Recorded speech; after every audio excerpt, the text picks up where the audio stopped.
کئی صدیوں سے مسلمانوں کو اس بات پر لگا دیا گیا کہ مسلمان کسی کو کچھ نہیں کہتے، بڑے امن والے ہوتے ہیں۔ اس کا نتیجہ یہ نکلا کہ افغانستان آپ کے ہاتھ سے چلا گیا،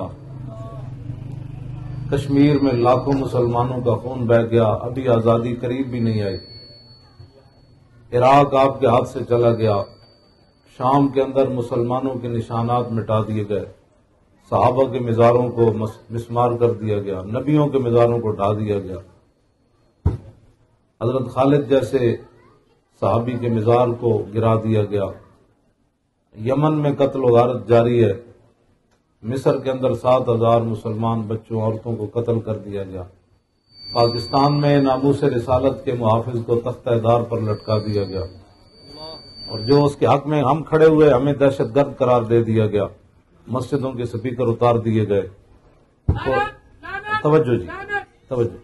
اور قرآن و حدیث نصاب سے نکال دیا گیا، میلاد شریف جیسے مضامین بھی نصاب سے ختم کر دیے گئے، مرزائیوں کو بہن بھائی قرار دیا گیا، اور جیتے جاگتے ابھی ابھی ختم نبوت کا جو حلف نامہ تھا اس کو بھی ختم کر دیا گیا۔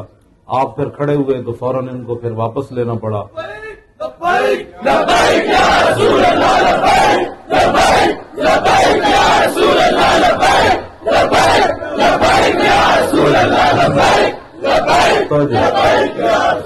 ہم کوئی ذاتی ایجنڈا آپ کے پاس آپ کوئی ایک بندہ بھی گفتگو 7 سال کے اندر ایک جملہ بھی نہیں دکھا سکتا کہ میں نے اپنا کوئی ذاتی درد بیان کیا ہو۔ میں تو پیر مکی کا خطیب تھا، اور میں نے تو آج تک وہ بھی شکایت نہیں کی کہ میں جمعہ پڑھانے کے لیے گیا تو انہوں نے کہا کہ آپ حضور کی عزت پر بات نہیں کر سکتے۔ سرکاری بندے آئے ہوئے تھے محکمہ اوقاف کے، یہ جو وزیر ہے بلال یاسین، اس نے ان کو کہا کہ مولوی کو جا کر کہو کہ ہماری حکومت کے خلاف یہ نہ بولا کرے، اور میں ان کا چمچہ ہوں تو میری مسجد میں یہ ایسی باتیں کرتا ہے تو اس کو کہو کہ آج کے بعد یہ ناموس رسالت پر بات نہیں کرے گا۔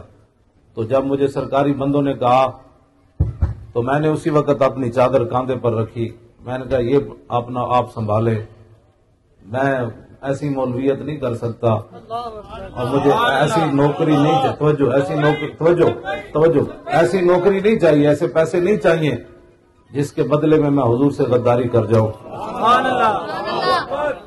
تو میں نے تو 20 سال کی نوکری بھی چھوڑ کر چلا آیا، ہمارے تو گھر بھی لوٹے انہوں نے، مجھے بھی ہتھکڑیاں لگائیں، مجھے گھسیٹا بھی صحیح، لیکن میں آج تک رویا نہیں اس مسئلے میں۔ میں آپ کے سامنے کوئی ذاتی درد لے کر نہیں آیا کہ ہمیں سیٹ چاہیے، ہمیں تخت چاہیے۔ آپ حضرات دیکھ رہے ہیں کہ ان بدماشوں نے کیسی کیسی حرکتیں کی، اپنے باپ کو کبھی بھی کوئی نہیں بھولا۔ اب اس لاکھوں ہزاروں سینکڑوں کے مجمع میں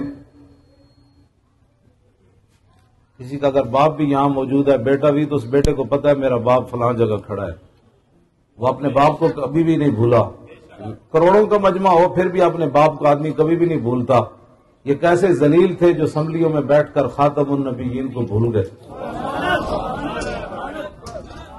اور پھر اب کہتے ہیں جی غلطی ہو گئی، غلطی نہیں ہوئی، ان کا بہت بڑا ایجنڈا تھا، اس ایجنڈے پر انہوں نے کام کرنا تھا، لیکن آپ کی غیرت ایمانی کو دیکھ کر یہ لوگ پیچھے ہٹ گئے، پسپا ہوئے، لیکن ابھی ہم نے ان کو چھوڑنا نہیں ہے۔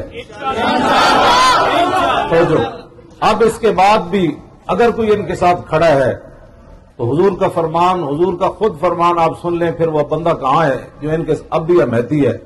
عن اوس بن شرحبیل انہ سمع رسول اللہ صلی اللہ علیہ وسلم من مشى مع ظالم لیقویہ وهو یعلم انہ ظالم فقد خرج من الاسلام۔ حضرت اوس بن شرحبیل کہتے ہیں کہ میں نے رسول اللہ کو فرماتے ہوئے سنا، حضور نے فرمایا جیڑا بندہ ظالم نال چلیا تاکہ انہوں تقویت دے، انہوں مضبوط کرے، انہوں ایم این اے بناوے، انہوں وزیر بناوے، انہوں وزیر اعظم بناوے، عزت بناوے، حضور فرماتے ہیں اس کو پتہ ہے یہ ظالم ہے، ممتاز کو پھٹے لگا چکا ہے، اس کو پتہ ہے یہ ناموس ختم نبوت کا غدار ہے، اس کو پتہ ہے یہ مرزائیوں کو بہن بھائی کہہ چکا ہے، اس کو یہ پتہ ہے کہ یہ مندروں کے اندر جا کر کہہ چکا ہے کہ جناب یہ کفر کچھ بھی نہیں ہے، سارے مذاہب اللہ کی نعمت ہے، اور یہاں یہ مندر کے اندر جا کر کہہ چکا ہے کہ سارے مذاہب اللہ کی نعمت ہے، جس طرح پھول کی رنگ برنگیاں اللہ کی نعمت ہے، پھر بتاؤ کفر اللہ کی نعمت ہے تو حضور کی آمد کا مقصد کیا رہے گا؟ پھر حضور نے بت کیوں گرائے؟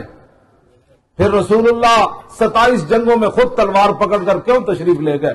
پھر میرے آقا کو یہاں لوگوں نے پتھر کیوں مارا؟ پھر امیر حمزہ کے جگر اور کلیجے کیوں چبائے گئے؟ پھر انس بن نضر کے ٹکڑے کیوں ہوئے؟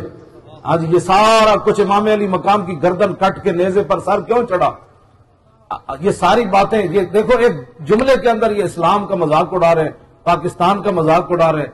آپ حضرات کو پتہ ہے پھر بھی آپ ان لوگوں کو، حضور نے فرمایا جو آدمی کسی ظالم کے ساتھ چلا لیقویہ، تاکہ اس کو تقویت دے، اس کو مضبوط کرے، اور اس کو پتہ ہے یہ بندہ ظالم ہے، یہ میرا فتویٰ نہیں ہے، وہ زبان جس کو سب گن کی کنجی کہے، یہ میرے آقا کا فرمان ہے۔ میرے آقا نے فرمایا فقد خرج من الاسلام، جو ایسے ظالموں کے ساتھ چلا وہ تو اسلام سے نکل گیا۔